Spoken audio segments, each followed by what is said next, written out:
Hello भाइयों, welcome back to the UFC दोस्त YouTube channel. कल अपने कम्युनिटी में एक न्यूज़ निकल के आई जिससे काफ़ी ज़्यादा तहलका मच गया है अपने फैंस के बीच में जो कॉम्बैट स्पोर्ट्स एंजॉय करते हैं।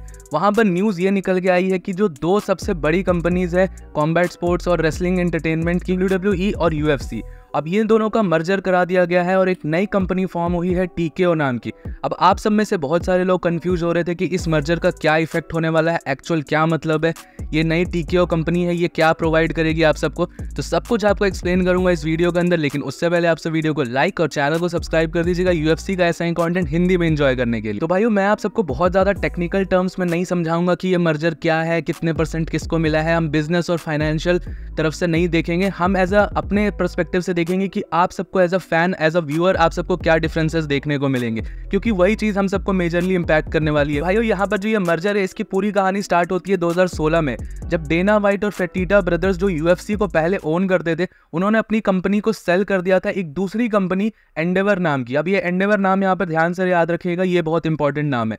तो एंडेवर ने 2016 में यूएफसी को खरीद लिया। उसने वहां पर कुछ चेंजेस नहीं करे, यूएफसी को वैसा फंक्शन करने दिया, बट एंडेवर ने यूएफसी को पूरी तरीके से खरीद लिया। अब भाइयों, पिछले साल ये न्यूज निकल के आई कि विंसेंट मैकमैन जो डब्ल्यूडब्ल्यूई के ओनर है, जिन्होंने डब्ल्यूडब्ल्यूई को ओन करा है मैकमैन फैमिली ने, उनका ये न्यूज आया निकल के कि विंसेंट मैकमैन ट्राई कर रहे हैं डब्ल्यूडब्ल्यूई को सेल करने का। अब उन्होंने बहुत जगह ट्राई करा, इवन सऊदीज को भी बेचने का ट्राई करा, बहुत जगह से न्यूज भी आई कि पीएफएल वगैरह खरीदने वाली है, बट ये सब नहीं आया कुछ भी। और फाइनली इस साल के अप्रैल में यहाँ पर न्यूज निकल के आई कि एंडेवर जो कि यूएफसी को खरीद रखा था जिसने, उसने ही इंटरेस्ट दिखाया डब्ल्यूडब्ल्यूई को भी खरीदने की, और in fact majority shares 51% shares WWE के अंदर खरीद भी लिए उन्होंने। तो बेसिकली जो एंडेवर जो कंपनी है उसने डब्ल्यूडब्ल्यूई को भी खरीद लिया और यूएफसी को भी खरीद लिया। अब इसके पास दो ऐसे ब्रांड्स है जो कॉम्बैट स्पोर्ट्स और रेसलिंग एंटरटेनमेंट में पार्टिसिपेट करते हैं। तो भाइयों, अब आप सबके दिमाग में आ रहा होगा कि ये टीकेओ नाम की कंपनी, नई कंपनी क्या है, इसका क्या यहाँ पे सिग्निफिकेंस है। तो मैं आपको एक्सप्लेन करता हूँ। बेसिकली भाइयों, एंडेवर ग्रुप ने अब ये डिसीजन लिया है कि जो उन्होंने डब्ल्यूडब्ल्यूई को खरीदा और यूएफसी को खरीदा, उसको वो एक अलग कंपनी बना देंगे।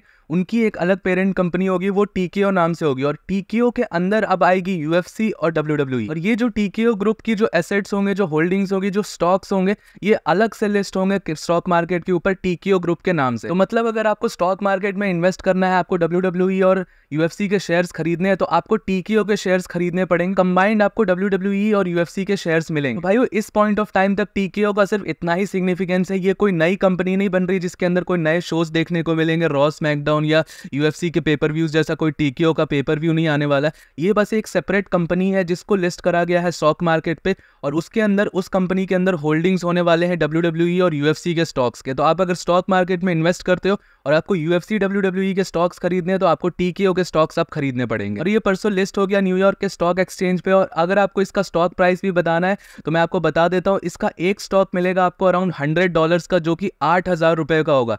तो अगर आपको इसके ऊपर इन्वेस्ट करना है तो आप कर सकते हो। मैं यहाँ पर कोई फाइनेंशियल एडवाइस नहीं दे रहा हूँ, अगर आप इंटरेस्टेड हो यूएफ स्टॉक्स में तो आप कर सकते हो इसके अंदर इन्वेस्ट। तो भाइयों, मैंने एक बहुत ही जनरलाइज्ड और सिंपल तरीके से आप सबको एक्सप्लेन कर दिया कि ये मर्जर का एक्चुअली मतलब क्या है यहाँ पर। तो भाइयों, और भी यहाँ पर बहुत सारी पेक्युलरिटीज है इस मर्जर से रिगार्डिंग, किसको कितना % शेयर है, कौन क्या क्या ओन करता है, डब्ल्यूडब्ल्यूई कितना ओन करती है, वगैरह वगैरह। वो सब एज अ व्यूअर हम सबको जानना उतना इंटरेस्टेड नहीं, और आप सबको भी मैं बताने लगूंगा तो बिल्कुल इंटरेस्ट नहीं आएगा।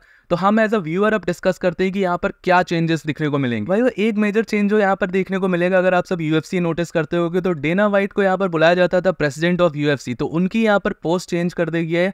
अब उनको बुलाया जाएगा सीईओ ऑफ यूएफसी, और विंसेंट मैकमैन को टीकेओ ग्रुप का एग्जीक्यूटिव चेयरमैन बना दिया गया है। बाकी भाइयों, इसके अलावा मेजरली आपको कोई भी बहुत बड़ा चेंज नहीं देखने को मिलेगा। लिटरली मैं बता रहा हूँ, दोनों कंपनीज अपनी अलग अलग चीजों से परफॉर्म करते रहेंगी।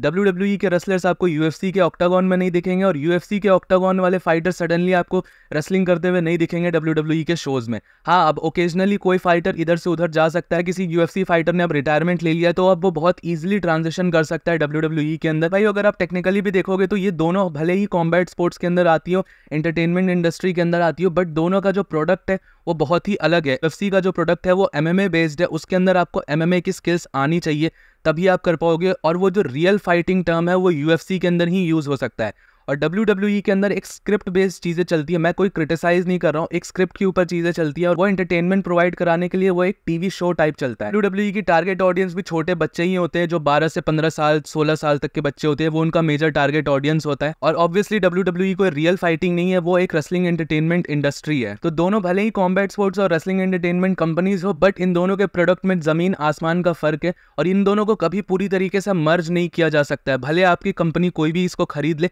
दोनों को इसको मर्ज करना एक बहुत ही बड़ा ब्लंडर हो सकता है। और डेफिनेटली दोनों की अपनी अपनी ब्रांड वैल्यू अलग अलग है। UFC की ब्रांड वैल्यू अलग है, WWE की ब्रांड वैल्यू अलग है और दोनों ही काफी ज्यादा पॉपुलर है कॉम्बैट स्पोर्ट्स और रेसलिंग एंटरटेनमेंट की दुनिया में। आई होप आप सबको सब कुछ समझ में आ गया होगा जो मैंने एक्सप्लेन करा है।